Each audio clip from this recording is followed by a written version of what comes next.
Very welcome, everybody. I'm Hans Jakob Bonnier. I'm the chairman of Swedish Polish Chamber of Commerce. And today we are very honored by having Her Excellency, the Polish ambassador to Sweden here. Please stand up.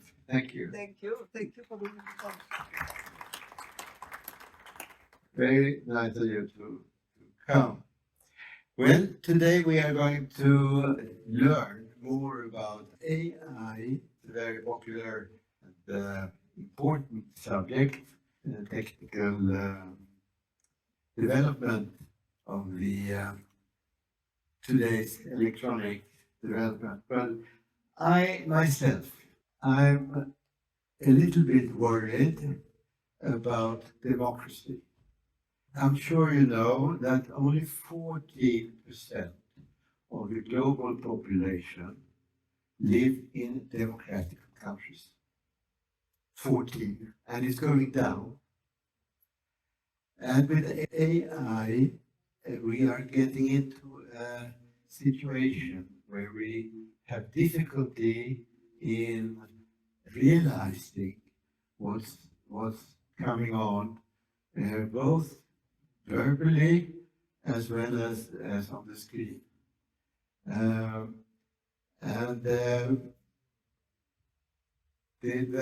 are many sort of ways you can use AI to give the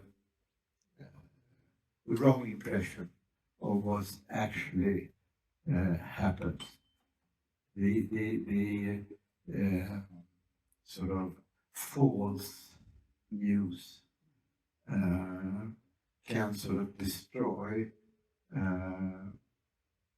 democracy in a way. So that's my worry. Apart from that, there was a study published yesterday by PricewaterhouseCoopers, which was in all newspapers this morning, where 4,700 CEOs globally were asked how much they were using AI in their technical development and in their production. The general answer was that 32% of these 4,000 globally asked CEOs said that they used AI in their production. In Sweden, there was only 18%. So Sweden is in the lower parts of the development of AI, which I think has to, I don't know. There are some stories about why this is, but I think it doesn't matter. AI will be globally in all countries part of the technical evolution of all sorts of production. Of course, we will have to be aware of that copying and of the human voice as well as pictures, films might be wrong. So we will politically, it's a danger. I still think politically it's a danger. All right, please. We have a program today. I will not sort of try to get into that. So you're all very welcome. And we have a moderator. Yes. Please. Thank you. Hello, dzień dobry. My name is Stephanie Svärdström. I'm the head of the delivery office at Sato, who is a full-service digital agency based in Stockholm and Krakow. we also consult and support and deliver AI solutions to our clients.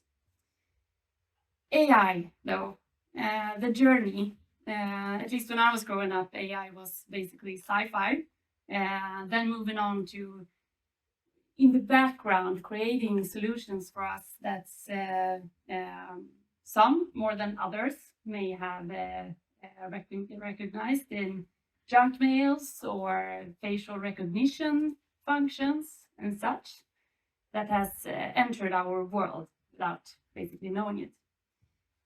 Something happened a year ago, though. Generative AI became accessible to the broad audience.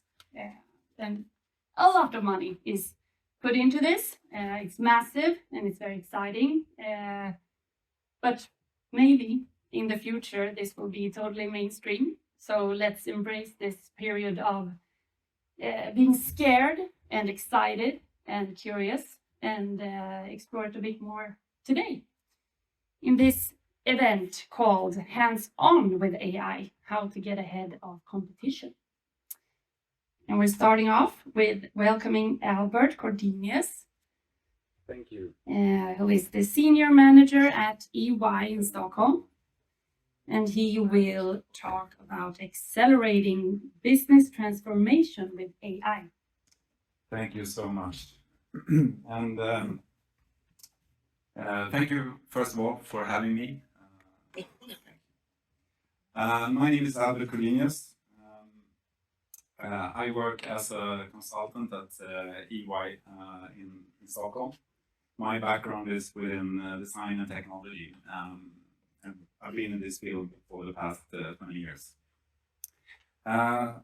Today I run an AI lab at EY. I have a very fun job. I get to explore the potential technology and new technology and see how that might be used for businesses in the future. You might be thinking, isn't EY all about auditors? Well, that is partly true. That's where EY started about 100 years ago.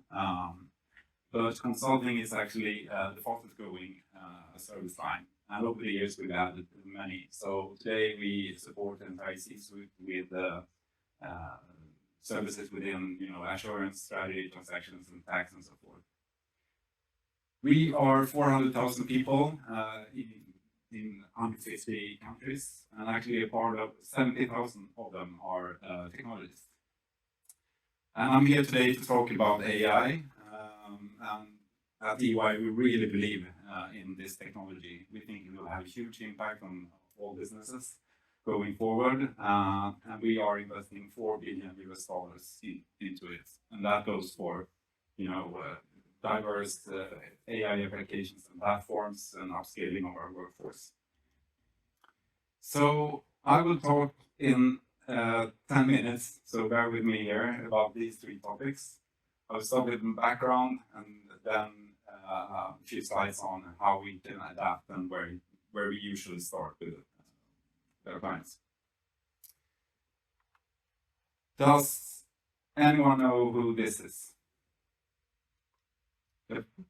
Mark Stegmaier, that's right. He is a renowned MIT physicist. He's been writing many books about AI, and he's been a really strong advocate for the potential of AI.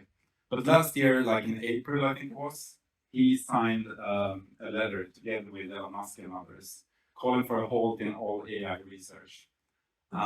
He urged governments and companies and organizations to come together to sort of get AI into a safe place.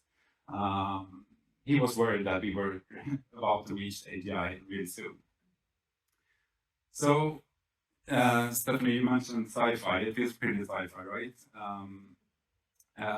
So let me just take this from the very beginning. Like back in the 40s, the term AI emerged. These were a time where computers were the size of refrigerators and could do sort of basic calculations. But technicians back then asked themselves the question, could we give our computers, human abilities such as, sight or sensory, like hearing and so forth. And today that field is extremely wide. The domain has grown. It has many different subfields such as, deep learning, machine learning. I'm sure you've heard those terms before. Generative AI is one of those subfields, and that is about the concept of models that can generate content, like images, photos, music, and code, and so forth. So you train it with data, and you get something out on the other end. And that image, for instance, is not a photo from Hanks; it's a generated one. And AGI, artificial general intelligence, that is the concept where computers start to self-evolve and self-learn. We haven't reached that yet, but eventually we will. And this is actually from the homepage of OpenAI, the founders of ChatGPT. This is their mission statement, creating a safe AGI that benefits all humanity. So it feels really sci-fi to me too that the founders of this is their mission statement. And this technology is already impacting our society very much. These generated many, headlines over the past year. In political terms, economic, ethical, and social. But I think one interesting example is that some universities have started to, they don't allow home exams anymore. So students need to, do the exam at the actual university, which is a problem itself because they might lack space and so forth. So it has a huge impact on economy as well. MIT, Massachusetts Institute of Technology, believes that it might increase worker productivity with up to 40% in some areas. And just as a comparison, the economy grew about 0.5% during the Industrial Revolution annually. Experts also say that it might add 1 to 2% in annual GDP per year globally, which is also really insane. So how are businesses adapting to AI? And what do business leaders think about it? EY conducts a poll every year called CEO Out of Pulse, where we poll companies globally on sort of key trends impacting their business. And what these figures are telling you is that the greater part see the sort of potential with the technology, but also acknowledging the risks. And that about half of the companies polled that answered either have invested in the technology already or plan to do so in the next 12 months. And when navigating this field is pretty tricky. And when I meet companies and business leaders and asking them about AI, many of them have already started and taken the first baby steps into it. And but I also hear that it's more outsourced to the IT department, which is, I think, something worth reconsidering, because as this technology will have its huge impact on the entire business, I think this is something for the entire C-suite and the entire management. So maybe CEOs should be asking themselves, like, how can generative AI actually decrease our costs and improve our productivity and stuff like that? And maybe CMOs should be asking themselves, could generative AI, increase our market reach and so forth? At EY, we'd like to go about it when we meet clients and companies. We offer services in 3 major fields here. We like to start in sort of this direction as well. But first of all, we identify sort of the potential of this technology for that particular business. We then assess maybe the quality of the data in that company, and sort of by balancing sort of risk and reward, sort of prioritizing the use cases that might be relevant for that business. So that could be creating business cases and creating a roadmap for that technology. Secondly, with this sort of great power comes great responsibility, right? So responsible AI is like also a big chunk of what we do.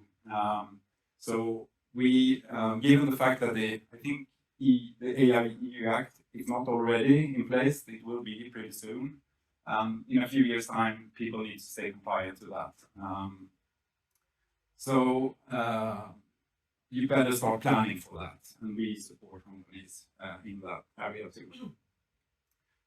And then we help people or companies scaling use cases. And this is maybe my favorite because I get to work with companies on actual, implementations of AI solutions. And this could be, experience design, or it could be, that we actually help companies develop these models and put them into production. I don't know how am I on time? 1 more minute. Okay. In this presentation, that will be, I'm pretty sure it will be shared with you afterwards. We're also giving an example on how we go about on creating a generative AI strategy. So how we go from use case selection, like tech analysis, compliance control, and organizational transformation. So that was actually my presentation. I forgot to put a thank you slide here. But Well, thank you.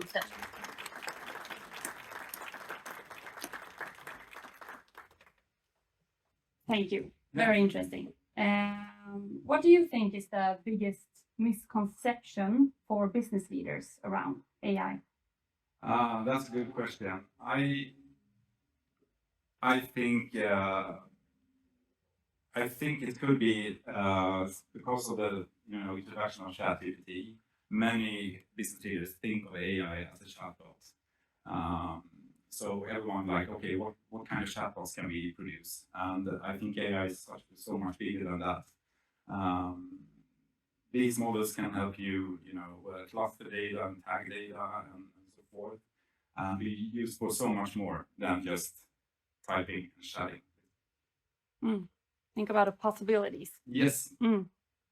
So next up is Martin Jönsson, editorial development director at Bonnier News. Welcome.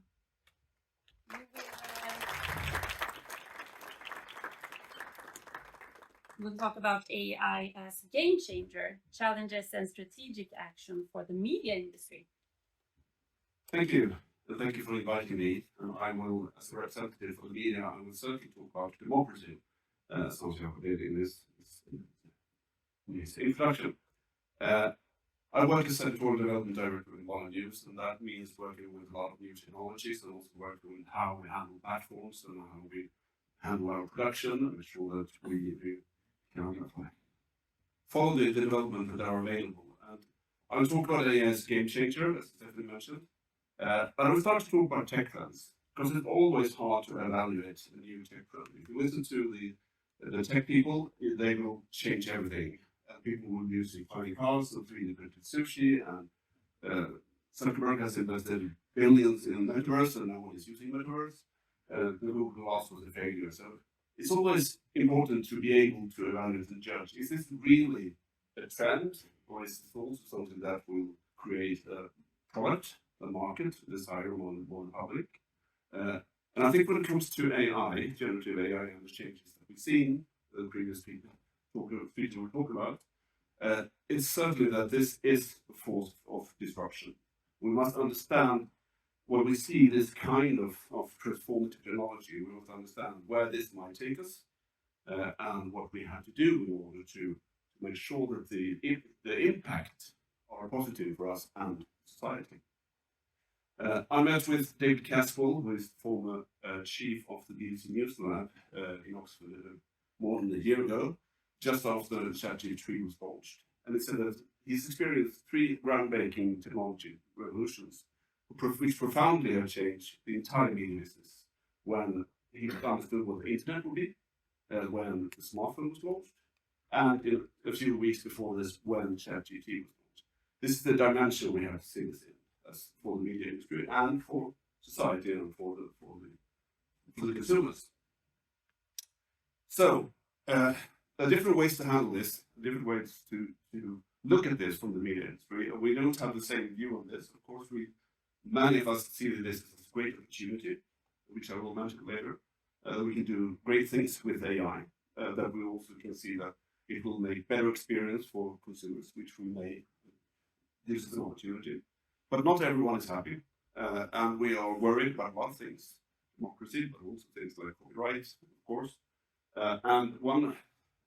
Last year, many media companies, including ours, started to block the crawler from ChatGPT, and also the crawler from Google, because there was no clear view on what kind of training data has been used in the training of these products, and if there was some kind of copyright infringement, or if there should be some model of licensing and making sure that they are allowed to crawl the content of risk and paywall websites, which they have been doing.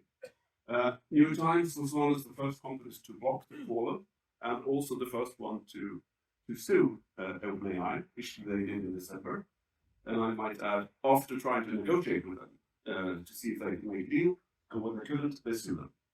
And this very interesting lawsuit, it's online available to find and to read. It's many pages, but it's very interesting in the way that they describe what this might mean for the media industry. They talked about what the cost of doing great journalism, the high cost of doing, for instance, foreign politics coverage to be in place in Ukraine and many places where we need to report on what's happening, and said that the business model of OpenAI and similar companies is based on mass copyright infringement, and it threatens, is an existential threat to high quality journalism. We might see what's happened with that, but also it will not be in court for another 2 years. It's always like this. Regulation and lawsuits will never decide where we're going to be because they are slow processes. But let's think a little about what we've seen in the development of where we are.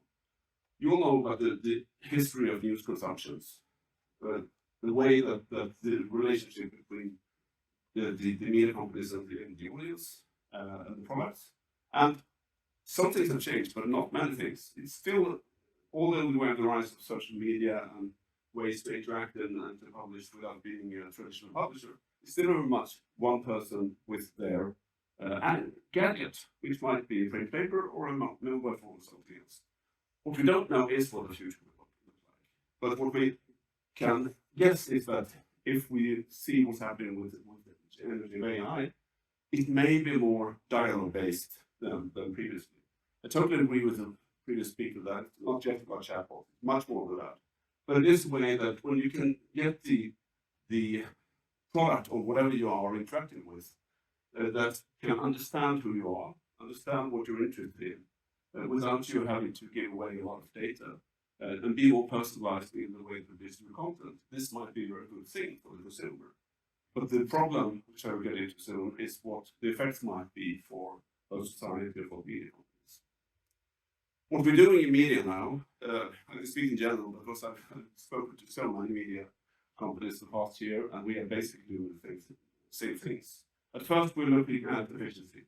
How can we use the technology and different products available to make sure that we can automate things, so that we can use make sure that the processes that we have, what we plan, source, produce, edit, publish, and engage and distribute, that we can make them more efficient by using this technology, which is obviously quite low-hanging fruit. The next step, which is where we are now, but also looking into how can we improve our products, how can we improve our journalism, for instance, by doing more investigative journalism, by using data journalism based on utilizing this new technology. So there are a lot of ways that we can do to make better products and better journalism. And also, perhaps the hardest step is always to use this for innovation and product development, but to make totally new products, to interact, to create new interfaces to interact with the audience. So this will affect all activities in the media value chain, everything from how we discover news to produce, to distribute, and to monetize it. It might affect it positively, it might affect it negatively. But the risk there is in this, which we have already seen in the previous large revolutions of internet and smartphones, is that there may be disruption in every single step of the value chain. And we already see that disruption because there are products available in each step of the value chain. It's still early days. Even though close to 60% of the public are aware of products like ChatGPT, only 9% use them on a weekly basis. And news is one of the smallest percentages of what they use it for. 8% use it for news in some way, while 50% use it to play around with, see what they can do, and to simple factual questions. So in a way, it's a bit like when Google Assistant and Alexa emerge. We don't ask them about the situation in Gaza. We ask them to turn off the light or to play some music. So it's quite simple usage. But of course, that will change over time. So the question is, how much time do we have? I would say, as this is also, I borrowed this slide from David Castle, we are right now in the efficiency phase.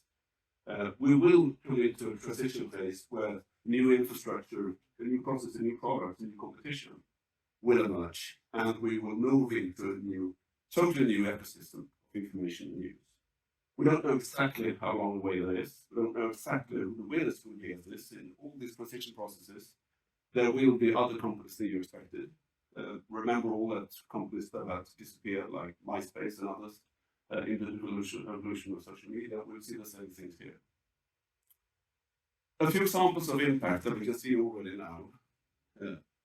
One is what will happen with referral traffic, search traffic to media.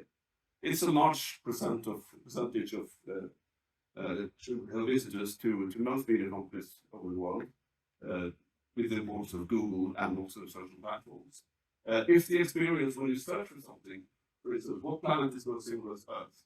If the answer is so good on the first screen that you see, there's no reason to click through to actually read it on a website.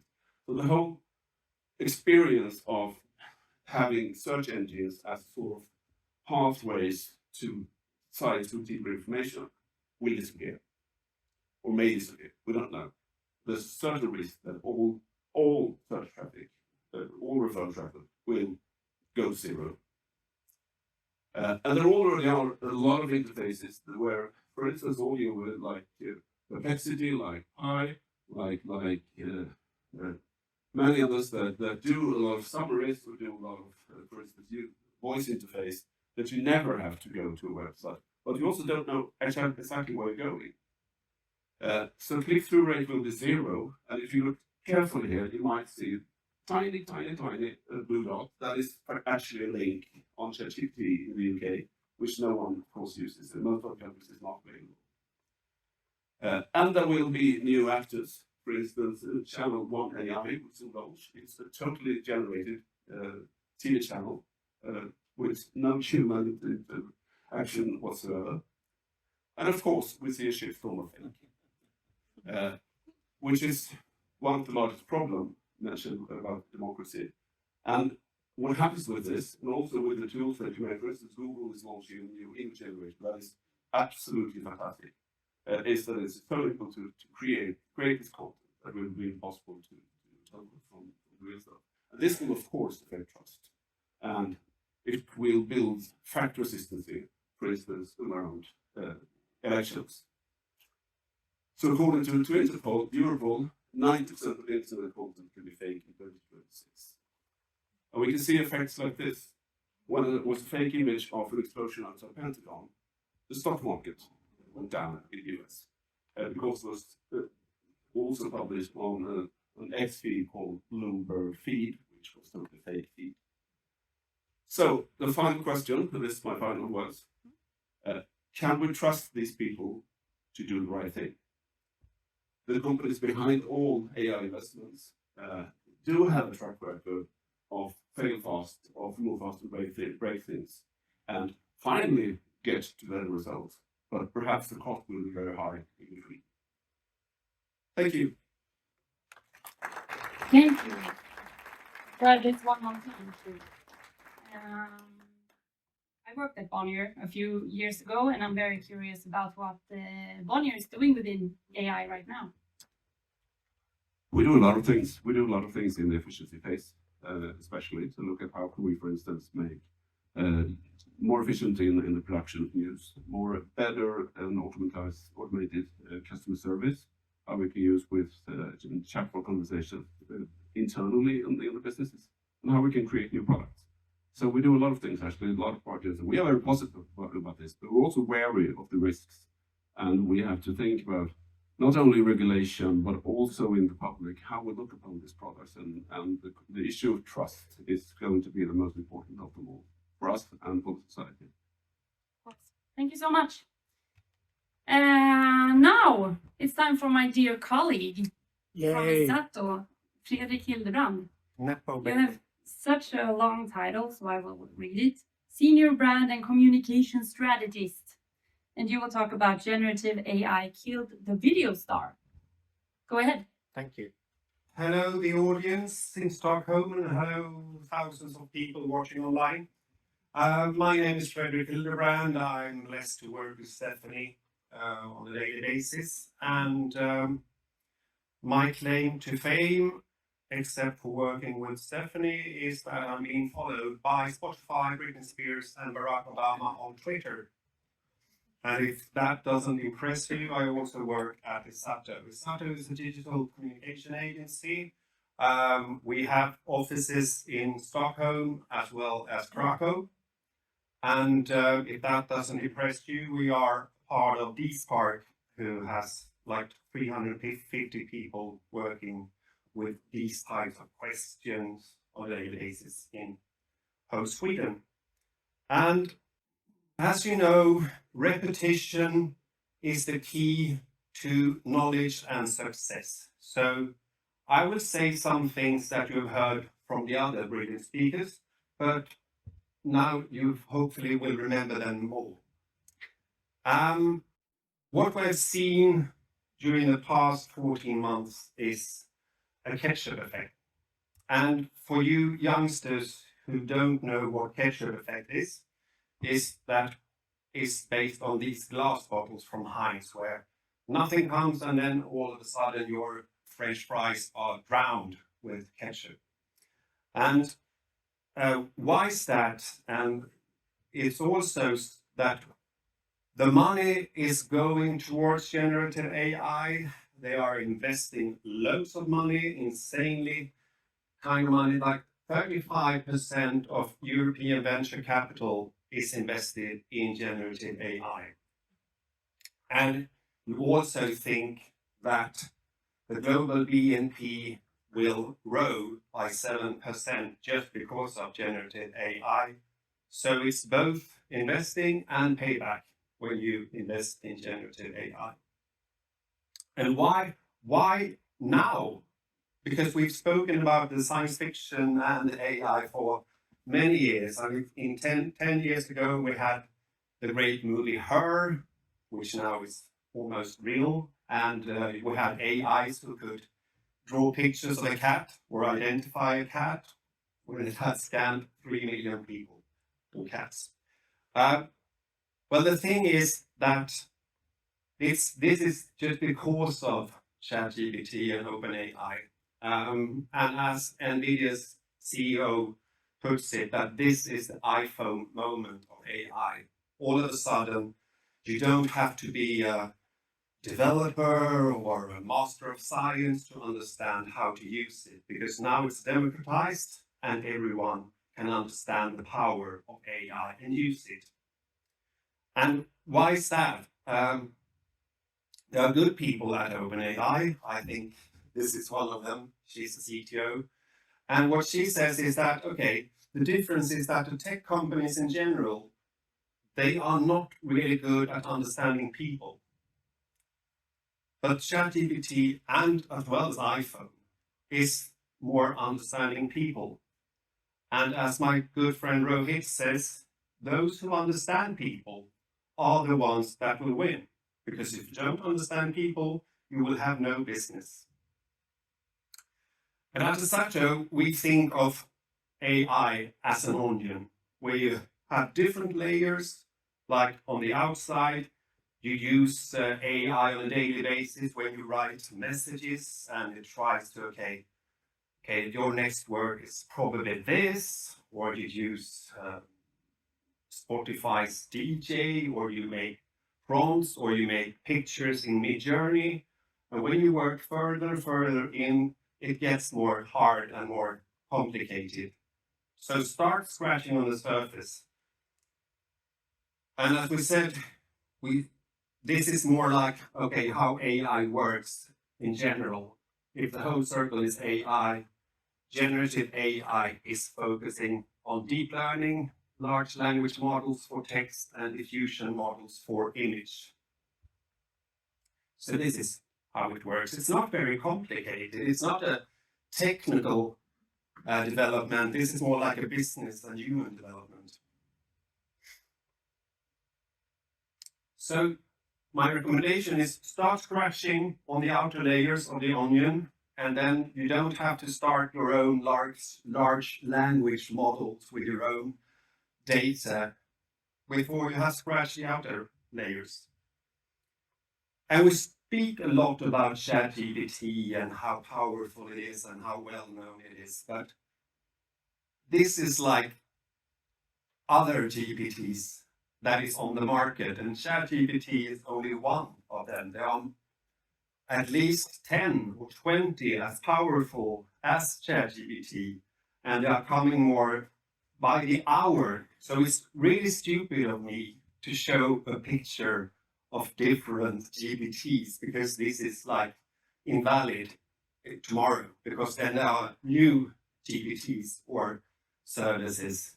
So, but I'm stupid, and I will show this image as well, because these are different apps that is also released by the hour or by the minute and being used to help you doing different stuff easier, more effective, more fun, more developing, both for you as a human and more smart to use your time wisely. And this is also invalid because it's like 2 months old. But I'm going to speak a little more about an app that isn't included in this, and that is HeyGen. How many in here have used HeyGen? Good. HeyGen popped up this autumn. Jimmy Åkesson, who is a Swedish politician, used it for having a speech to the nation, but translated into Arabic. And when I grew up, there was this television channel called MTV. MTV was a music television channel before it just started to broadcast weird formats. And the first video they played on MTV was Video Killed the Radio Star with the Buggles. And now, in 2024, generative AI has killed the video star. And I will show a little bit more how I mean. If you're really old, you remember the virtual talk show host Max Headroom. That was pre-AI. This was just like digital Corel Draw something. And many of you know Lil Miguela, who was like a virtual influencer who does not exist because she's computer generated, earned lots of money being an influencer on Instagram. Now we have Aitana Lopez. She is completely AI generated by some guys in Spain. She earns 12,000 euros a month, and she doesn't exist.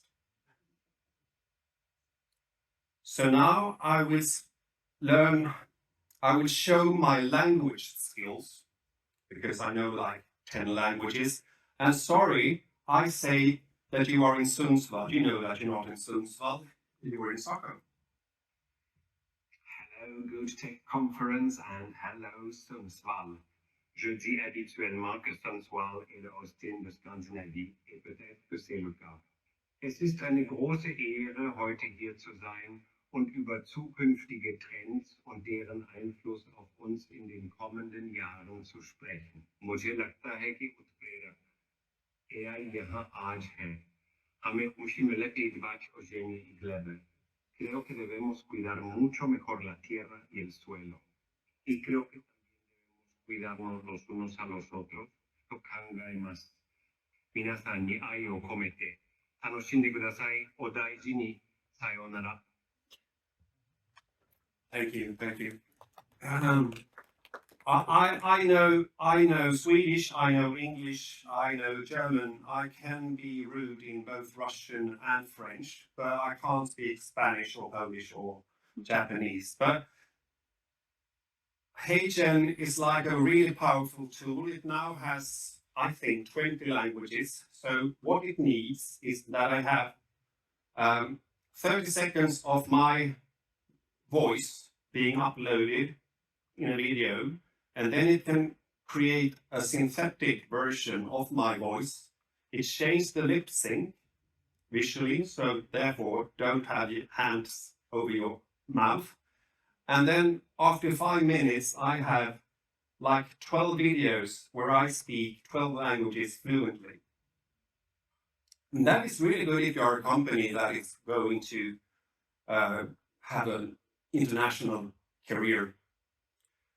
But it's also an election in USA later this autumn, and this kind of technique will be used very, very, very much. So everyone in here and online need to be really careful on what you think and what you think is true. And as we say, AIs aren't good at inclusive design because we aren't. And this will be like a racist shit show, this American election, because AIs will learn from all different, not only the good ones. And I listened to Kevin Kelly, who is a smart person, and he said, don't be afraid, just think of generative AI as you have your own intern that can help you with things. It will not take your job. It will make your job easier and more fun because you can focus on what you like and do what you like. And same thing, if you are into marketing, scratch the onion and remix everything, play with it, and you will save lots of time, lots of money, and it's not really hard because it's not techy. And as I said, the people who understands people they are the ones that always win. And we love emojis, don't we? So therefore, even the generative AI also uses emojis to be more human. The three emojis to the left, those are the most misinterpreted emojis in the States. No one understands and they use it wrong.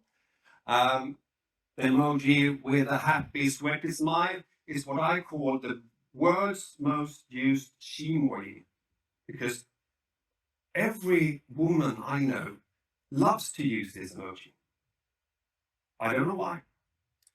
And the stars, that is the emoji that the generative AI tech business has adopted to show, okay, the stars, that is our symbol for generative AI. I hadn't seen it, but when I saw it, it's everywhere.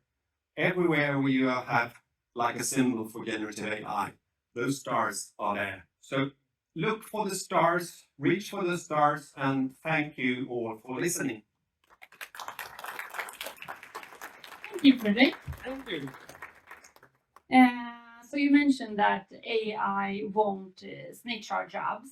Why the worry? Why is everyone very nervous about this? I would say that we were worried when we got electricity. We were worried when we got COVID and work from home.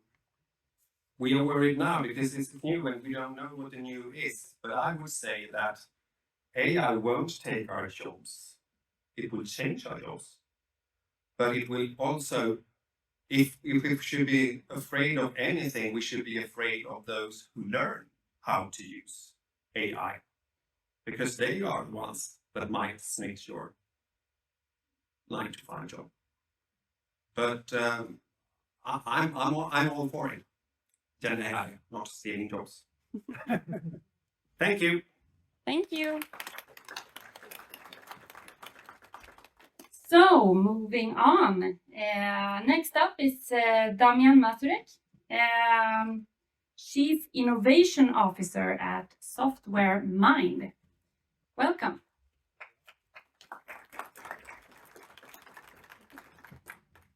Why I'm here today? Well, last time I was speaking about different chamber events about the AI, how it influences our future, and today I'm going to show you how it works in practice. How this technology can be used in your daily work, how can you harness the power of the AI, and how can you create something that you can call AI assistant that will be able to help you every single day.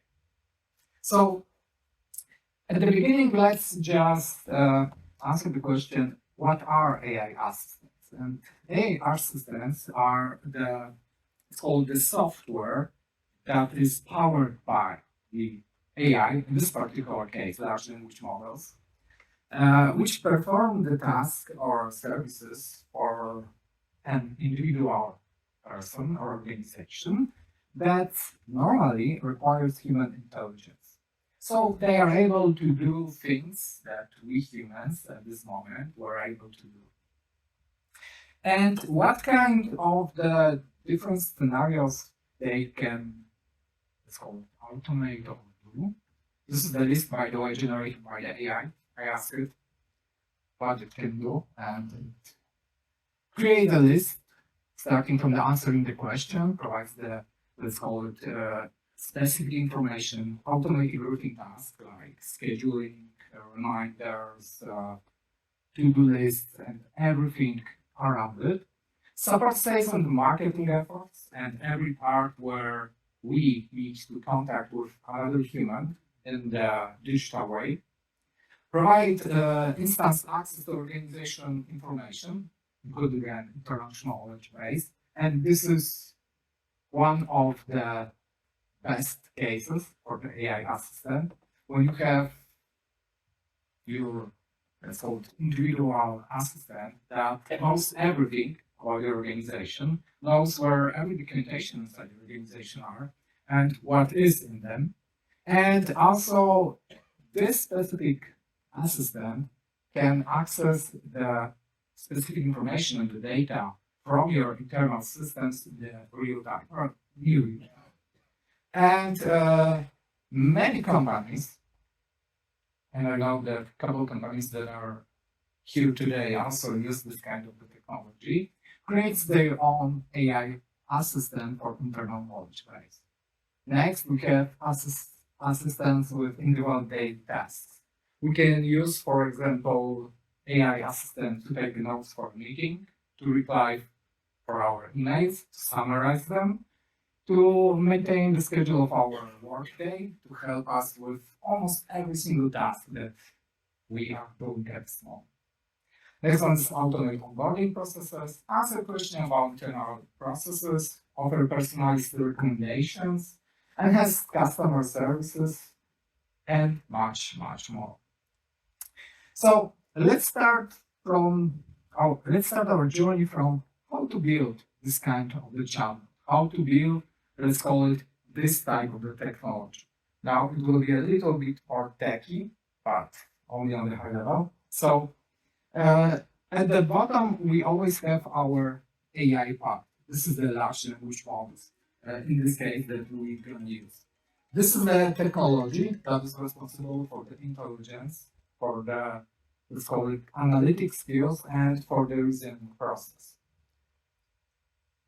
Okay. On the left side, we have the part that will be helping us to store, search, and understand our data. In this case, for example, it will be our company data, our organization data. And to do this, we need to change the form of the data or the form that is better understand to our large language models. Because most of the machine learning models or even large language models are operated based on the numbers, not based on the words and not based on the other multimodal forms of the data. They always translate it to the numbers. So if we translate our data, for example, the data, the documents that we have, or any different data, to this form of the numeric data, in this case, this is the vector data that represents the meaning of the specific data. So for example, if we have, let's call it a cat. So normally, what do we think when we are saying, this is the cat? We are thinking that this is the animal. This animal, well, have 4 legs, ears, mustaches, and many, many different features. And the same is about large language model. Large language models do not understand the word of the cat, but the meaning of that. And it's understand that this is the animal. It has 4 legs, it has ears, and for example, human like to play with it, so it has to be cat. And this description of this specific cat is called embedding. And this is the representation of the specific word or the sentence in the multi-level dimension, where every dimension of this space is one feature. So for example, number of the legs, the height, the width of the specific object, etc. And we also need to translate our data to this specific representation and put them inside the specific vector data. Because this gives us a, let's call it, superpower, because we can find the specific relevant data for our question, for our purpose, not based on the word, but on the meaning. So thanks to this, we can deeply understand what this data means and when we want to use them. And thanks to this, we can, for example, from 100-page document, if we ask only about 2 or 3 lines of this document, or maybe we ask the question where the response to this question is only in this 2 or 3 lines, then thanks to this, we'll be able to find this specific simple information that we are looking, and based on this information, answer the question. And to do this, we of course need to have software that will be our web application or mobile application, where we can just log in and ask the question. We need to have some backend that will be able to schedule all of this operation. And also, we need a memory, because, and this is very important, you need to remember that large language models are stateless. They, well, let's call them they do not remember anything that we are talking to them, because they have the simple, let's call it, task. Predict next word based on the words that we put it on the input. So the question is, okay, but we are hearing that ChatGPT is using our data, that we have a problem when we type something there that can be used in different way. And this is because ChatGPT is the product which is based on large language model, which are stateless by definition. And the same is with our AI assistant. We need to create something that will be able to store the memory of our conversation. And not only store the memory, and there's the question. Yeah, so you're seeing like the answer will be the text, not like the image, right? Could you a little bit louder? That the LM will answer with some sort of text and not like a graph or something like that. Yeah, because normal large language models are single models.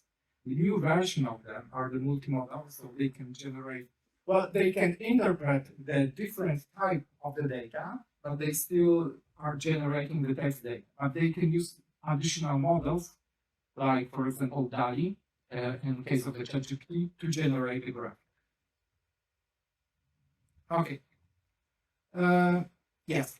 And there's also, as I mentioned, third-party integration. So the whole power of the system is when we are able, it's called large language model, but it's the whole system, to use additional functionalities, additional integration. So for example, it can search the internet, it can generate the graphics, it can ask our internal APIs inside our company, for example, to gather some data, to send an email, or do anything else that we want.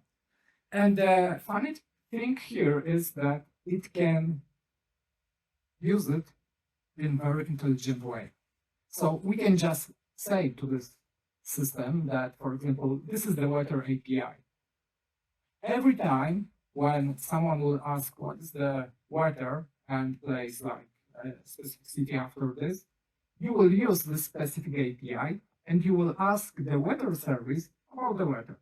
So normally, large language model and our system will not use the weather API, but whenever we ask what's the weather in Stockholm, it will know that it needs to ask the specific weather service and then retrieve the information and provide it to the specific, let's call it, user. Okay, how secure are our data in this kind of the bot? Well, the answer is that we managed it because we only use large language model, which are stateless, and in most cases, we will use it in some kind of the as a service mode because it is cheaper than hosting the large language model by ourselves. And the second part is that the strongest models on the market at this moment are not open sourced and are not available to use it directly. So we will need to use them through the API. But still, we can deploy them in our, it's called cloud infrastructure. So then we can encrypt the data in transit at rest. We can control over our data and our models. So who has the access, how this data flows between our systems and users and our infrastructure. We can provide the regular audits, data backups, and many, many other things. And this kind of the approach, because this architecture that I show you, like address like 95% of the systems based on the large language model, we use in many different, let's call it, projects based from the fishing industry, healthcare, gaming industry, or the telecom. So let's see it in action. Let's see how to build it, and you will see that it's extremely easy and how to use this technology. So as an example, we will build the chamber assistant that will help to answer a specific question about the chamber and how to be a member of it. We'll use something that's called semantic kernel. This is the framework provided by the Microsoft that allows us to orchestrate every part of the system and use it in the, let's call it, more connected and organized way. So I have prepared before a simple pipeline that will allow us to deploy the whole solution by itself. Okay, so let's start. At the beginning, let's just put some information like client name, let's call it Scandinavian Polish, Swedish Polish Chamber of Commerce. Let's create subtitle like AI assistant, and I have some prepared, let's call it here, information like name, and then I will just put it here like my email. Right. Then we can put the main color. So it will have a little branding here. And then at the beginning, when we are creating the bot, we need to give it a specific instruction. So we need to define what kind of the person the specific bot will be, what it will done, what it will be doing. And to do this, we use something that's called role prompt. So we define what the specific bot will do, how it should behave, and with whom it will speak. Because based on it, the bot will be able to perform in a specific way that allows it to solve the user problem. So in our case, let's say, I created here a prompt that this is chat between AI bot called, I give standard Polish name Stanislav, end user that want to know more about Swedish Polish Chamber of Commerce. You are an assistant that will help to better understand what's the chamber and how to become member of it. You will be polite and always asking how you can assist. So now I can put it here, and now every conversation that this bot will engage in, it will always behave in this way. And this is a very cool thing because based on this, you can ask it to, for example, even mimic specific person. For example, if we put here some famous person like Joe Rogan, like Elon Musk, or Tim Dillingham, Tim Ferriss, or whoever else, and ask him to behave like this specific person, it will talk in the same way. So it will be just hard to see that this is the AI because it will behave in the way of the specific person, of the communication of the specific person. Okay, but maybe let's just leave it right like this. We will change it in the fly, so you will see how it's modified its behavior. And we can have the initial bot message, hello, how can I help you today? Okay, let's say that it's okay. So let's deploy this kind of the bot. So the mechanism of the deployment is creating the cloud infrastructure based on Microsoft Azure and deploy specific services that are orchestrated by semantic kernel. Because most of those elements that I show you on the specific diagram are addressed by specific cloud services. So it's really easy to deploy it. It will take something about 5 to 8 minutes. So meanwhile, I will show you something else. So this is the first approach to define and prepare, let's call it AI assistant, as a product that will help our users speaking with them directly. But there's also another usage of this technology that is very powerful, and it's called the autonomous agents. So what does mean? That means that we can use the same bot. Just check if I will be able to connect the same technology to launch the autonomous agent that will be able to perform some tasks and take some identities, special identities, that will help it to, let's call it, make a specific task or to acquire a specific value. So in this case, we will use the technology called AutoGPT. This is the most popular autonomous agent technology, where we can provide a specific task for this machine, and it will be able to create subtasks, to create the plan of execution, and then do the specific things to solve our problems. So here we can ask it, okay, find all information about the Swedish Polish Chamber of Commerce from their official website. Find information about the events they will organize in 2024, members, how to become member, how much it costs, who are the strategic partners, what is the status of the chamber, and who is in charge. So if I paste it here and click enter, Then I set a specific goal for our autonomous agent. It will, as you will see, the seconds. Sorry, I didn't click enter. So it will at the beginning assume a role for the agent. So it's create the software where this software is an AI-powered research assistant designed to extract, analyze, and present comprehensive information from specific websites, focusing on organization details, events, membership, partnership, and leadership. And the funny thing is that this bot will figure out which kind of the role it needs to have to solve our task. Next, it creates a list of the goals. So first one, accurately extract all relevant information about Swedish-Polish Chamber of Commerce from the official website, ensuring that data is up to date and reliable. Identify and present detailed information about the events they will organize in 2024. Next, we have, provide comprehensive information about the Chamber's member, the process of becoming a member and associated costs.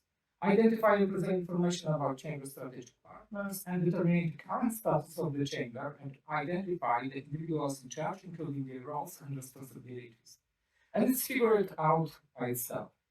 Then it's insightful thoughts. So it's thinking what it needs to do this. And it's thinking like this. I need to gather information about Swedish-Polish Chamber of Commerce. The best way to start is by searching the internet for the official website.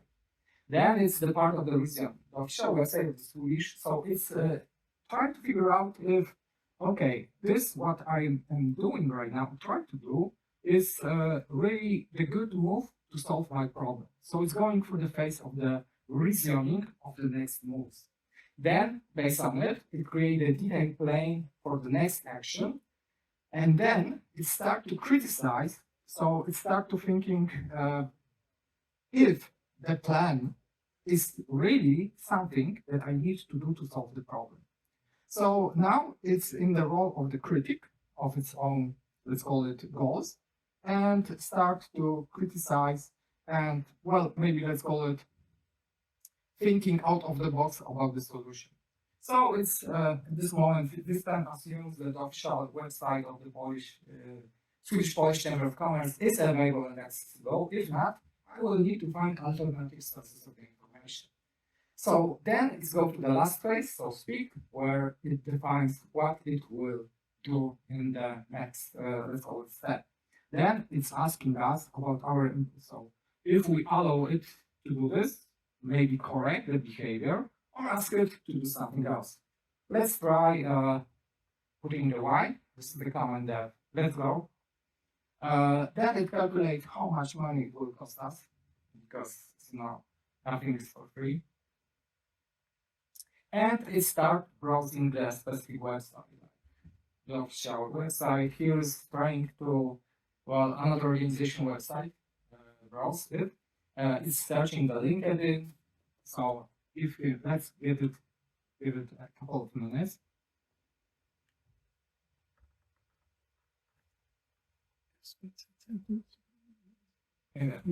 Well, I know that this is a different organization, but it will know it also. So don't worry. Now it's just searching based on the Google. But I know it. So yeah, that's so. Yes. So after it browses the website, it will create a specific let's call it summary of it, and then it will try to understand if the data that were in the internet and were read by this mechanism are correct, and if they are, let's call it, not even correct, but helpful to solve the problems and goals. So it will provide us here the response. Yeah. So here it is. None of the summaries provided in the result contain the correct information. The first result is from Svensk Polska I cannot pronounce this, but this does not provide the official. The second result that also do not provide the necessary information. The third result is the LinkedIn page, which is not the official website. The search needs to be refined to directly to find the website. So it starts to search it. It knows that maybe it didn't find the best data, and some of them are not even relevant or connected. So let's try to search it again and create more, let's call it direct approach. So to change the way it's searching the internet. I will just launch it for the next 15 steps. So it will just go through it and create the reports. And meantime, let's check how our build. It's still, but it's pretty close. I also launched it yesterday because the search can take up to 20 minutes before it will be able to find everything, search the internet, etc. So if it will not, let's call it, end before the bot will be deployed, then we will use the data from yesterday. Okay, so why this technology is so cool and has so much potential? Because let's get for a moment to the whiteboard. Because let's imagine that we have our large language model or other, let's call it AI part. Then we can create a software, and it can be the same software that is called agent, that we can call agent. And this agent, based only on the text description, this is the role. So in text, we place a specific role, will behave in different way, and will be able to access external services like Google search at this moment to perform a specific task. And there's the framework that there are many different frameworks for the it's called agent architecture, when we can create more than one agent. So we can have more than one role and ask our agents to work together to solve some problem. So, for example, we can create the whole agent that will, and this is the experiment that someone already did, that will be the board of our company. And they will try to figure out, for example, one will be the CEO, second agent will be the CTO, next one will be chief marketing officer, etc. And together they will plan, for example, how to launch a new product. And they will talk to each other and criticize their ideas and challenge itself to find the best solution, for example, to launch a new product. And the results are amazing. You can find it on the internet. And there are many different, let's call it, situations when this multi-agent approach we can use to solve a specific problems, having a team, let's call it, of AI agents working together to solve it. My friend, for example, when we spoke in Switzerland a couple months ago, said that he has the problem with the education system for his kids, and he created the multi-agent part of the teacher, that the main goal of the teachers was to develop the educational plan for his daughter. And he said that this educational plan was on the extremely high level, and he started to adapt it. And we will see in the future what will be the results. Yeah? In one embassy have agents that will speak to the agents of another embassy. Yes, this is possible. And I think that in the future, and in the near future, like 3 to 5 years from now, we will have these different agents that are based on the AI that can speak together and that can solve the problems, communicate, and even process the online transaction. So, for example, let's imagine that every of us have 1 or 3 agents, or even every company, and these agents negotiate between themselves. They negotiate the contracts. They are buying, for example, some stuff for us, planning our trips, and many, many other things. And this is the future that I think that we are heading for. So the question is now if we need to predefine the tools that this agent can use, or it will figure it out by itself. At this moment, you need to predefine. So every tool that you want this agent to use need to be described using the specific framework, where you put the specific, let's call it annotation, when to use specific API, specific service, etc. So at this moment, you need to predefine the list, and based on the different frameworks, it's called plugins, or it's called like third-party integration, or like the agent plugins. But at this moment, you need to define it. And this is also important because in the future, for example, let's imagine that this will be standardized, and every API that you put inside the internet will have the standard to tell when to use the specific service and when to use this specific API. Then such agents could just browse the internet as we are browsing at this moment, find a specific service, and then use it. Yeah, and I think it might be a quite similar technology. If you teach Yeah. a task to prepare the API, you can generate that kind of Exactly. And this is a very funny thing, because in the future we will be creating the software not for the humans but for the AI, because it will interact with the software for us. Okay, so let's speed up a little bit. Our bot has been deployed. So here we have the link and the credentials. So I will just copy it and open the new window inside the browser and launch it. So this is our chat that's already created based on the semantic kernel. The account for me was also created. I need to log in, so nobody other can access it. Well, or the online viewers can do this. Just need to copy the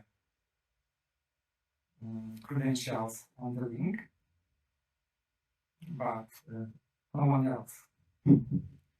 Okay, and then it requires specific, let's call it rights, and then our bot is starting. So now it will launch the whole visualization, and here it is. So this is the bot with the persona that we set at the beginning, which describe the specific type of the responses and the behavior that the bot will have. And also we can see that it's also generating the short-term memory and the long-term memory. Because at this moment, when we are using the large language model, they have limited context. So they can, for example, process like 8,000 tokens. Let's imagine that the token is the same as the word. Let's make this simplification.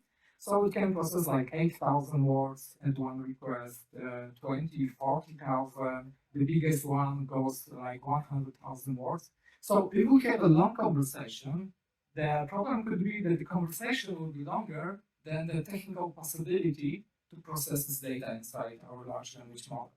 So to address this, we need a specific approach to create the memory, which is very similar to our brain, to notice the most important information inside the conversation, take them from the conversation, and create this buffer for this specific information in the facts that will be sent to our model and not the whole conversation.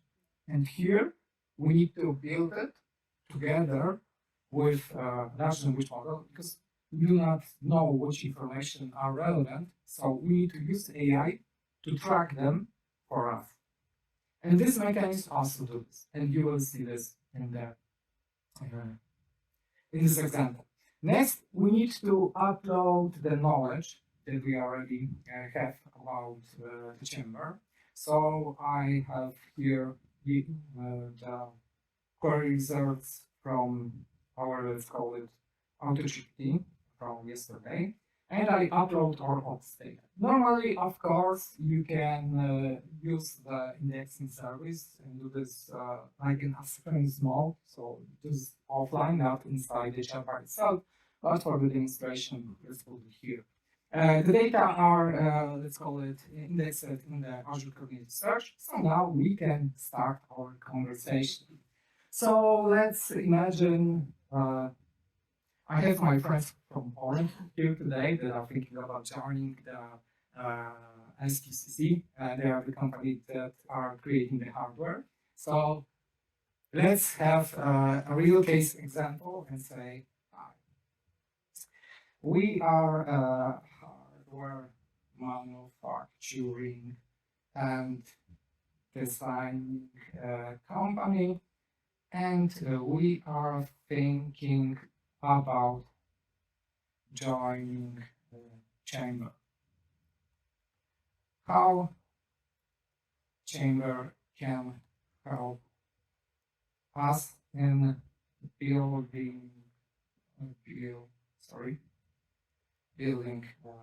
business in Sweden. So now the bot is processing the request. First of all, it's trying to understand what is the meaning of a specific sentence. Then it search the documents with the information gathered from the internet about the chamber, how it's work, about the events and everything. Then it's generating the response and create a memory. So it will start to build the memory, short term and the long term. And here we have the response. Hi, the Swedish Polish Chamber of Commerce, SPCC, can provide you with numerous opportunities to grow your business in Sweden. Here are some key ways how. And now it's creating the list like networking, information analysis, events, publicities, lower membership fees. That's also very good information. Potential business partners. And then it's create a citation. So from where it has the specific knowledge, from which document. Okay, so let's say, so let's go through the conversation further. So I have the list of the question that we can use. Okay, so maybe let's ask it what is the purpose of the chamber, for example. What is the purpose of the chamber? And now the bot will also generate a response based on our data, the conversation, and the memory. So here we also can see that inside persona, the memory will be start to create. So here we have user profession, hardware manufacturing and designing company. Long-term memory, inquire SPCC. Okay, let's get back to the chat. So now it's generating a response for our question, what's the purpose of the chamber. And the funny thing is that because it's understand our, let's call it, intention, we can easily switch the language. So my next, for example, question could be in Polish because I don't know English very well. So I will say translated to Polish.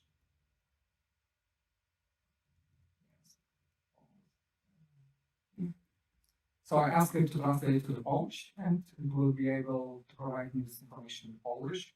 I can ask it to translate it to Swedish or present it in every different language.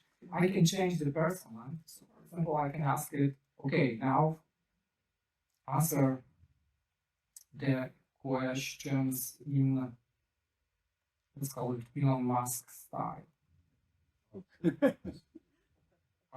Okay, so now when I click save, it will, next sentences will be generated in the, after it finishes, in the Elon Musk style. You speak Polish? Yes, it speaks almost every popular language in internet. No, Elon Musk. No, But we will see. style. Okay, style, and make it fun. For example, this. Okay, so now when we ask it, I will switch back to the English. Let's switch back. How can I go?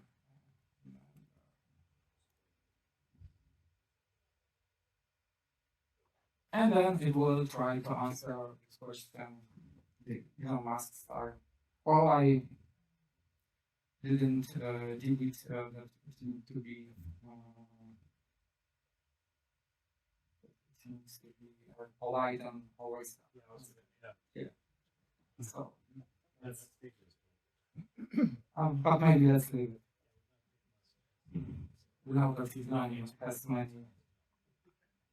Switching to the English as you wish. The process to become a member to the Swedish Polish Chamber is as simple as eating a piece of cake, which I can do because I'm an AI. But you get the idea. So as you can see, you can dynamically change the almost everything in behavior of the specific bot. So all you need to do is follow the steps. Visit the chamber website and find become a member. And you can use this bot.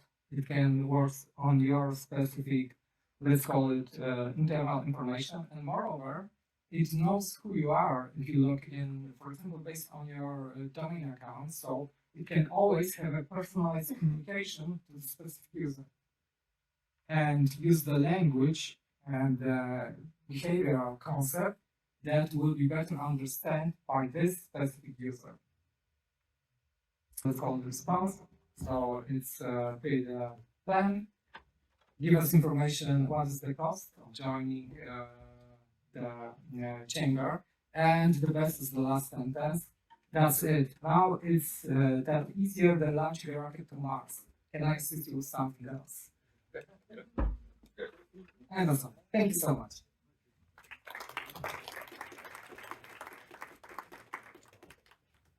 Very cool to see this happen in real life.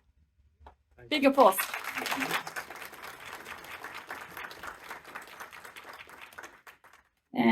One question for you. Where do you see that this type of assistant can be used, and how can it help us? You can use it in almost every daily task scenario because we can use it as our assistant in the company that can help us with writing the emails to the customers, helping us with the sales processes, with the marketing content, with almost anything. One of our customers, and this is a very good example, use it to translate the scientific knowledge to the people without scientific background that were working in the facilities in the area. So then, if they ask the bot about, this is a fishery example, about the specific condition of the fish, it translates the scientific publication and collect the data with from different localization of the facilities, which best, let's call it actions, help them to solve some kind of the problem. And then this agent, this AI assistant, help them to make an informed decision that they understand for the next action. And this is one of the examples. So we can use it almost everywhere, where normally we would have some other person to do the research, to do some digital, and this is important, digital tasks. So this kind of AI assistant can do it for us. Thank you. Thank you so much. Yeah, one more time.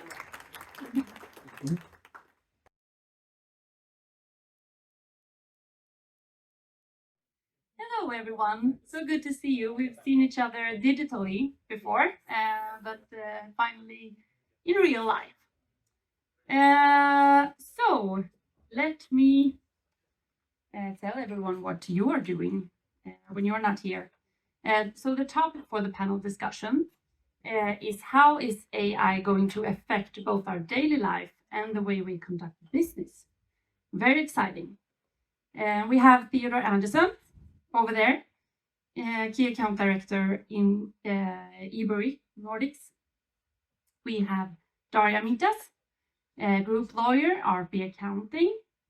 And we have Alexander Pankiv, Head of AI at Goody Labs.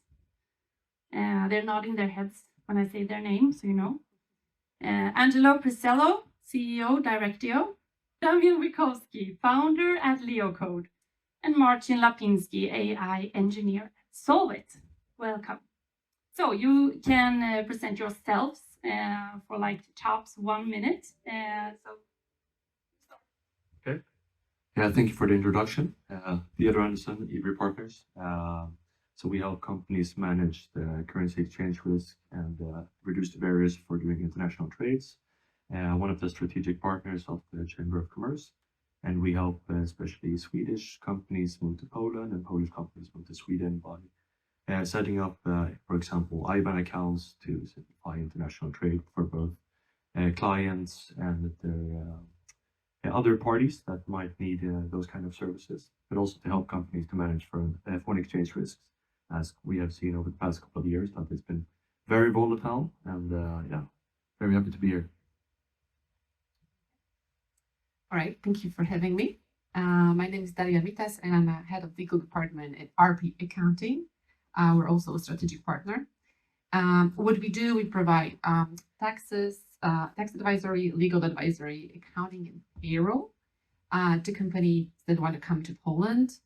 And we do have a few software companies, and we also do have a few companies from Scandinavia. So feel free to contact us. Hi, I'm Martin. I'm working as a software engineer with machine learning in Solvit SA.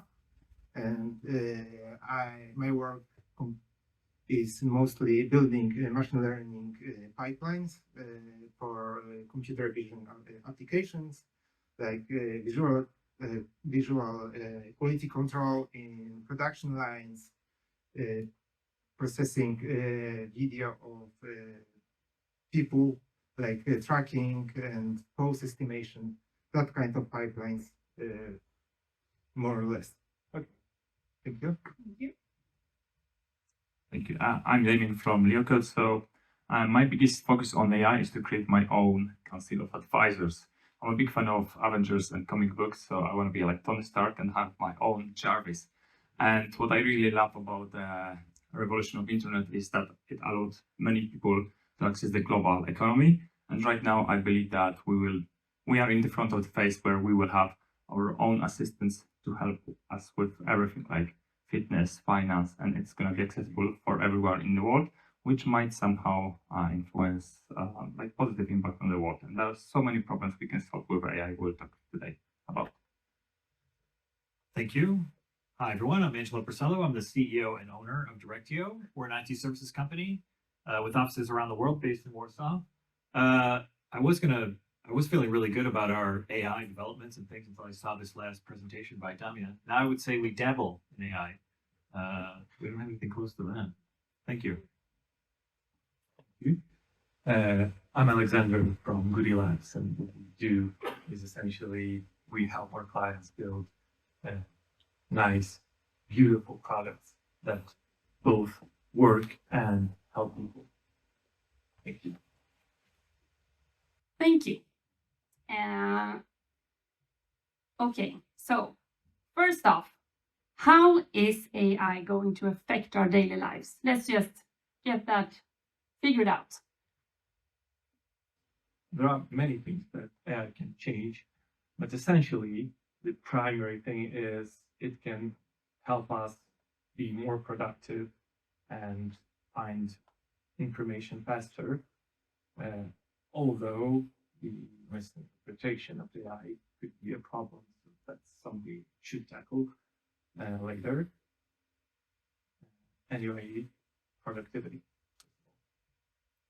Yeah, I think one of the speakers talked about the efficiency phase, and that's really, for my company anyway, that's where we're at with if we think of AI as what we just saw now, we're all about increasing efficiency, and that's the phase that we're in. The other thing I was going to say is that the answer to this question is we don't know, because if we did, we probably wouldn't tell you. We just develop it on our own. Yes, I think, well, speaking for myself and my company, we're in the efficiency phase. I believe that we will get access to the most advanced knowledge. So imagine right now if you have one super doctor in Sweden, the best one, but he specializes in pancreatic cancer and so on. So there's one doctor. How can we scale this one person, his knowledge? So most people will go to average doctors. Of course, it's very difficult to call someone average, but that's the truth. If we can use personalized assistance to different, again, areas, we can give every single person in Sweden access to the best scientists, best teachers, also best doctors, for example. So I guess AI will help us with that, scale the knowledge and make it more accessible to everyone at low price, because right now it's just too expensive. Sounds not so scary. Okay, so as previous speakers were saying, we are in initial phase of adopting artificial intelligence, and I think it's similar to like beginning of internet. Nobody knows how it will be used. Nobody was expecting that internet would be used to posting funny pictures of cats on TikTok. So probably there would be multiple applications. Of course, currently we can estimate in what we are doing now that it will probably increase efficiency in our work. We will improve, and yeah, with time will say what will happen next. Well, I do agree the time will say what's going to happen. I think it can save us some time on the one hand. On the other hand, in case of misuses or any defaults, we may need to put even more work to straighten this out. So really hard to predict. We'll see. Thank you. So I'll try to take a little bit of a different angle. I will say scalability. I think scalability, what I mean there is the accessibility of information, the possibility to educate yourself, to share knowledge. When we first got the internet, we saw the same thing, the rise of information, also the rise of misinformation. But with new tools such as AI, where you have basically machines teaching itself how to become smarter and smarter, it gives the people using it a platform and an opportunity to continuously educate themselves faster than mankind has ever done before. Excuse me. At the same time, you have to be careful for any hallucinations. If you know the word, I learned recently that there are hallucinations. So I think our jobs as lawyers would be to detect them. I guess that's probably it. Now it got scary. Now it gets Yeah. That's what we're for. Exactly. Okay, next challenge for you guys is some of us in the room and in the world and digital right now has started experimenting, building models, even launching some solutions and tests. But what are the top things that you should have in place and or in mind when you get going? And I'll start off with you, Martin. Okay, so as a practical user of artificial intelligence, you have to, I usually start with checking out. First, you need to decide what problem is actually and define it correctly. So it is the most important thing to know what your model would do actually. And then look for actual existing solutions, because lots of solutions are already done, and if not, very similar things are already done. So I would say it's like this onion the previous speakers were talking about. So first check out whether it's, then if there are free solutions, you can try to experiment with them, check whether the proof makes some little proof of concept with, I would say, fake data to protect it. And if there is actual ready-made model, you can either try to develop it similar yourself or call somebody who does it already, like our previous speaker. I think it was very nice thing. And if there is no such device, then solution, you can try to build it by yourself. So then you need to gather a lot of data. Then the less similar solutions are already available. the more data you need to train these models, because usually, even if there is no actual model for your application, usually there is a similar model you can use, like class of tasks which are already done, like language models, like are this example of that. And then you need to collect your data, make sure that it's safe, of course, and then train your model. And if it's not working, then you need to go full research and development and go to even deeper inside that onion to get to create your own models architectures. So I would say it's like that. So of course, we start with defining the data, and models are, problems are, problem is often on the interface between engineering and, because as an engineer on the business and engineering interface, there are usually lots of problems to define actual problems. So maybe I can ask somebody who is less technical and more businessy to take on. Yeah, that's funny. You did mention, so we met before online to discuss these questions. And so what I said, as I said earlier, we don't know where it's going. So what I did in my company is we bought ChatGPT licenses and sort of sprinkled them throughout the company to see how people will start to use it.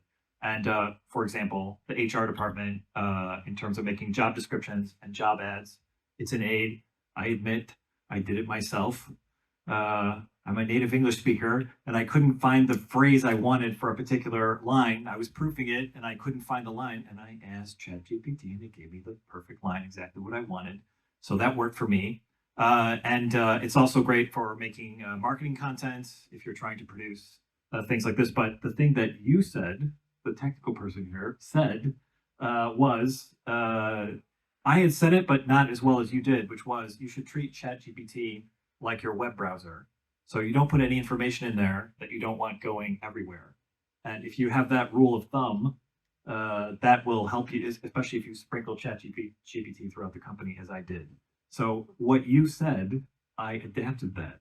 I took that from you. So thank you for that. And now I give it to all of you from him, by me. Do you agree?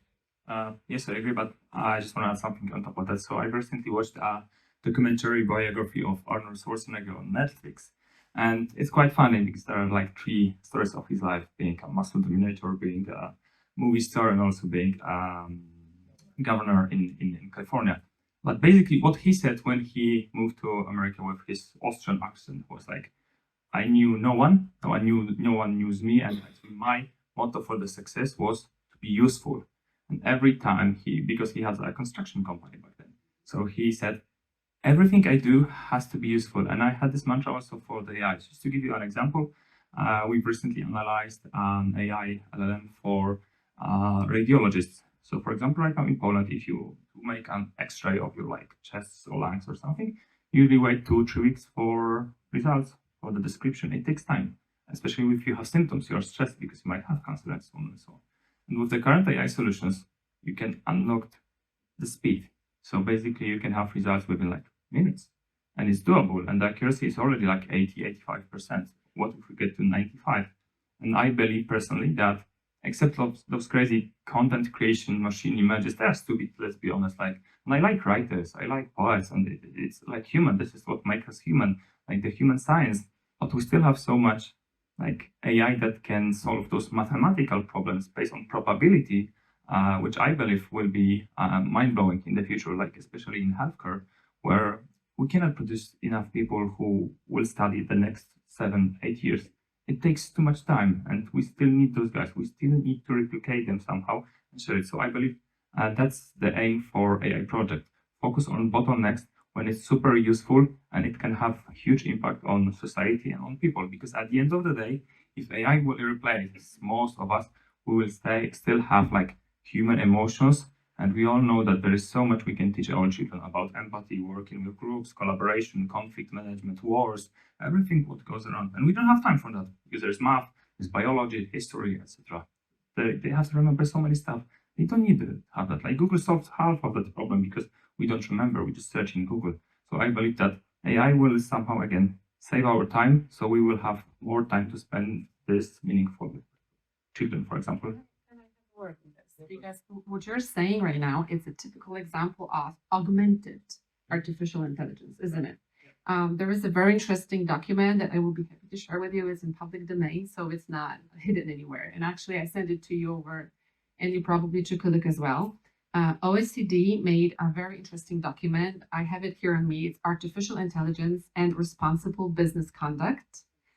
It's an excellent document. It summarizes everything I think we need to know after this seminar.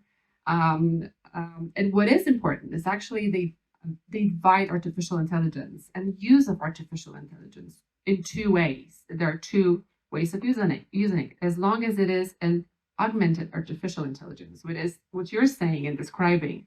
So we have doctors that use tools that help them initially make decision, but they have to review it and they have to make this decision.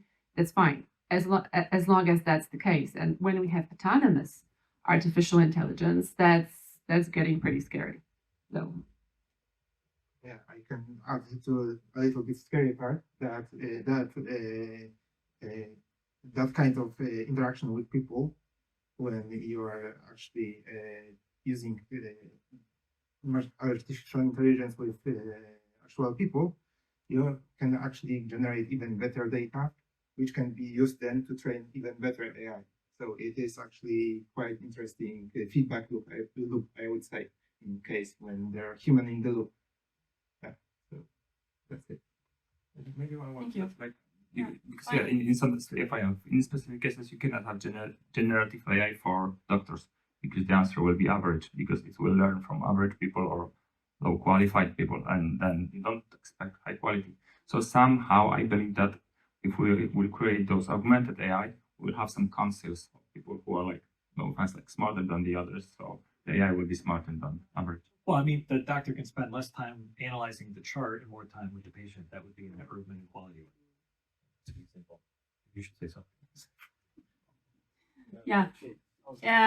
We will enter a closed question now, and I would love to introduce Theodore and Alexander as well. And it's about, I think I'm comfortable claiming that everyone is feeling mixed feelings about AI right now. We're confused and excited and scared and everything. So let's talk a bit about what risks and opportunities of using AI in a business context that you see as of today. Would you like to start? Yeah. Thank you. How much time do we have?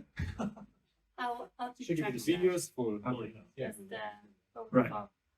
Okay, so as mentioned before, and like everyone pretty much, we can make our lives better.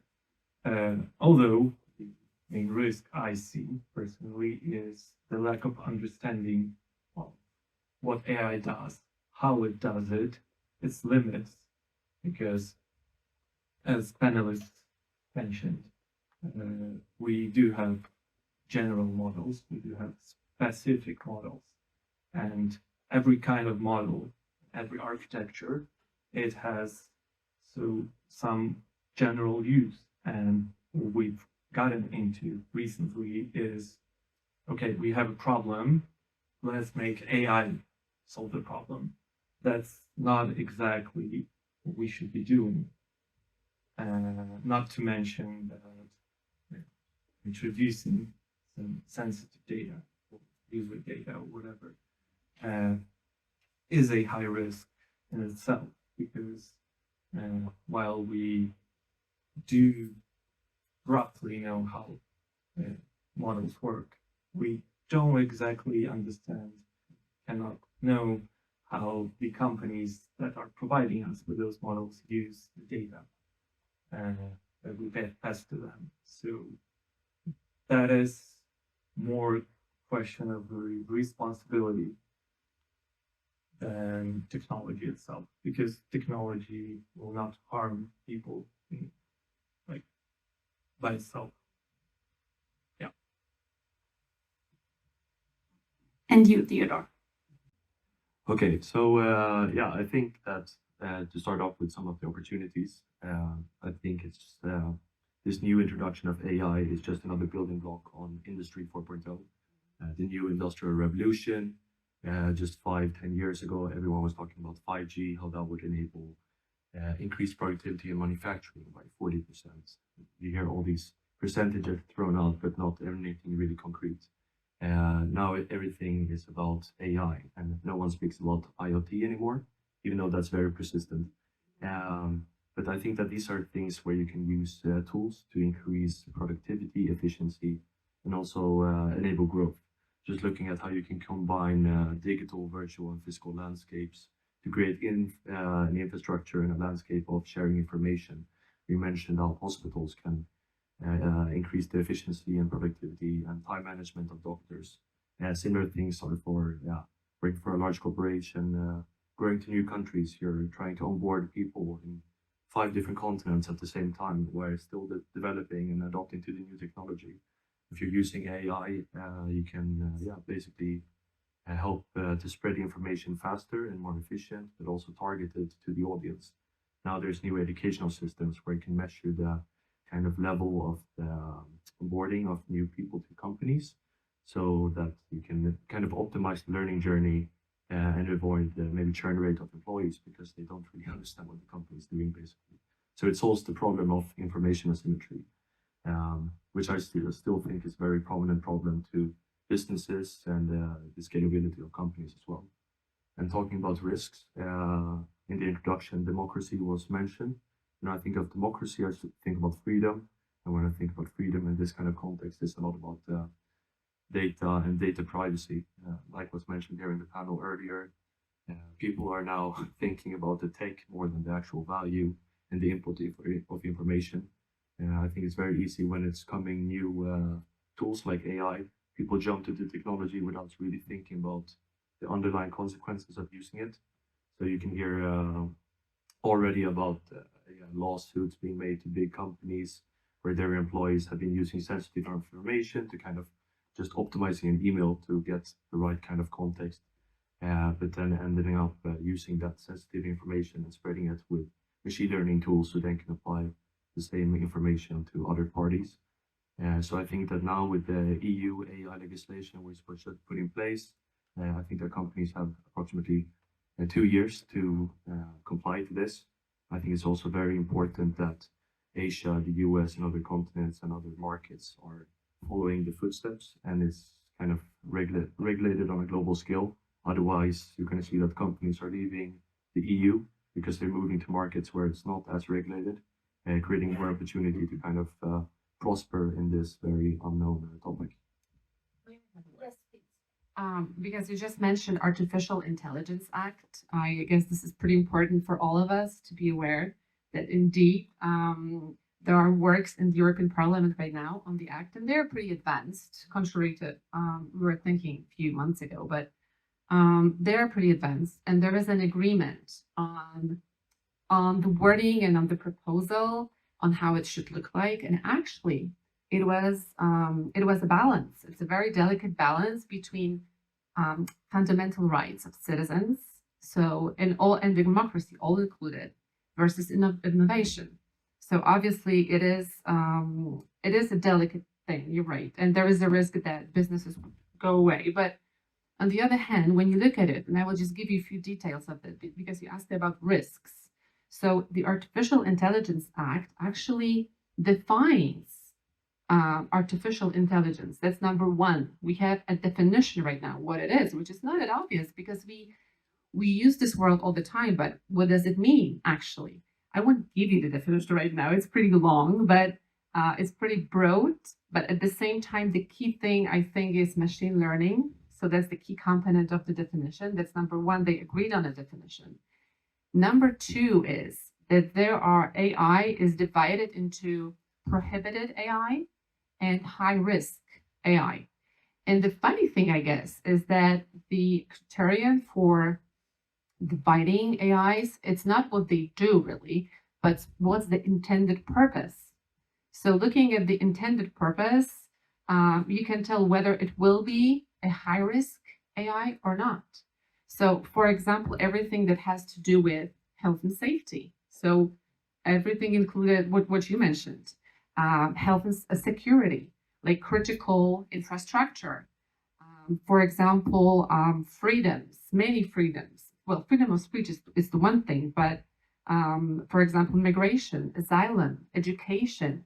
So all the AI systems that will deal with this have to meet certain criteria. It doesn't mean it will prohibit it. It doesn't mean it will be prohibited. So unless they prepare themselves, the software developers basically, they're good. I mean, they have to prepare to be fine with it. Also risks and opportunities depend on whether you are a developer. So are you a producer? Are you a vendor, distributor, or importer? Or are you end user? Because there is another act ongoing and also probably will be voted this year. It's the new product liability directive, which is a big thing because, as probably some of you know, the product liability is a strict liability. So producer is responsible regardless of fault. So it's a big thing. And probably if this passes, the definition of product will encompass software. It's a new thing because product liability directive is old, actually. It's from 1985. Some of us are this age. So it will be new. It will include software or older. Yeah. So just keep this in mind that it's good to probably review it before you launch with ideas. And also one more thing, it's not only ChatGPT, it's not only LLMs, but all the systems that are there could be treated as artificial intelligence. So, or all the algorithms, for example, that would distribute or not, if you decide upon using algorithm on social benefits, for example, that would be a very high risk AI. Sorry to cut you off. Very interesting. I could sit here for 3 hours. Time flies though. Do we have one short more input on this question? Anyone really would like to share? Or should we? Okay. Moving on to the last and very interesting question actually, which is let's wrap this seminar with some conclusions. So if you have to narrow down to one tip that you think that the audience here today should take with them, maybe to read or to do tomorrow, what is that one tip? All of you. 30 seconds. No way. Okay, that would be hard, but I will make it harder for them as well.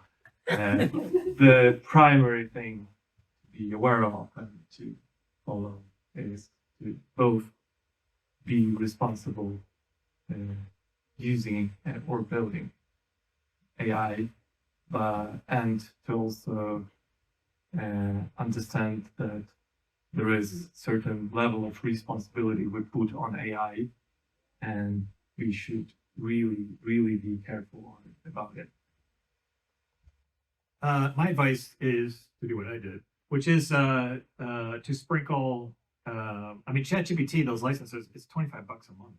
I mean, it's not very expensive. So if you buy a few licenses or a bunch of licenses and spread them throughout your company, I would suspect if it makes people 5% more productive, you probably made out and gained on it. That's what I would say. The other thing I want to say is that the chairman, when he opened the meeting, there was some survey, and what was it, 40-some% of CEOs said that their company is using AI, and it was only 18% of Swedish CEOs said it, and he was worried. No, this just tells me that Swedish CEOs are more honest than the rest. Yes, I'm 100% sure that that is true, and I'll bet the true figure is 18. So that's it. So don't panic if you aren't really. But I really just recommend passing ChatGPT licenses in your company. My takeaway for you is just to be curious. Just look around. When you see any place where you can automate things, just think twice, can I use some sort of AI, augmented or not, to automate things? Because it's all about automation and releasing some free time for more impactful work and tasks you need to do.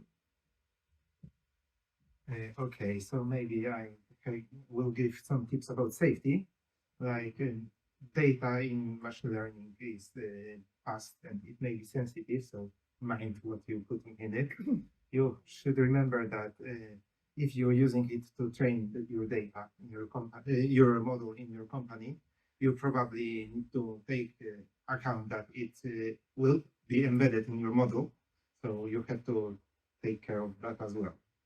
So not only the previous speakers said that it's stateless, but assuming that it's not in the training mode. So if you're trained, you're putting data, embedding data inside model, and it can leak. Okay. Okay, so I guess it's all about creating value.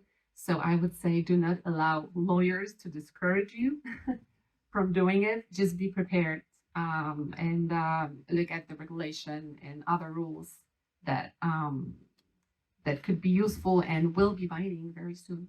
Thank you. Yeah, I was also going to say curiosity. I think that's very important now to think in an innovative manner and think about problems that you have in your business, day-to-day life, just anything. Like it's going exponential, like was mentioned in one of the presentations. Like just a picture of all the apps that are out there is not valid within an hour, within a day. And now OpenAI just released their app store of AI products. Everything from gardening your plants to putting on the stove or preheating the oven to optimizing your workflows. Basically, the world is our oyster right now. So I think that you should be very curious, but with caution, of course. Hey, Jen will be Paris to go. Big applause for the panel. Thank you so much. Well, people. So we have a couple of minutes left. Is it anyone who is really eager to ask a question? Yes? Thanks. Thanks for the panel discussion. Really interesting. One thing that struck me, reading affect both our daily life. And I thought about doom scrolling, and someone mentioned TikTok. So what about AI and entertainment and pleasure? We're talking about efficiency, productivity. I can see we're going somewhere else, like the sofa is our friend and TikTok AI is going and taking stuff. Any reflection? I guess that will be our human work to work on that with our friends and families, unfortunately, because most of the corporation, they use all kind of hooks and tricks to stick us to the social media. But there is hope. If we believe that 90% of the news will be fake in 2026, there's no point to watch too much news and scroll and spend time like that. If we as like parents, friends, will have time for other people to spend time like here, we will get rid of those ones. And I personally also believe that the interfaces will change. We have the screen addiction is because we have screens. Why the hell we need screens in 10 years? I want to have my headphones or glasses and so on. I don't want to watch too much, only when I have time for that. So like limited time. Except that I just need information. I ask the question, I receive it via headphones. And I hope that will be the future. So we use information when we need it, but not constantly watching scrolling. Screen is our addiction. Remove the screen. I was just going to say, I'm right now reading a book called Hyperfocus. I don't know if any of you have read it. It's very good. It made me aware of my attention span and how it drifts and how when I have to work on a hard problem, that my brain is lazy and doesn't want to do it.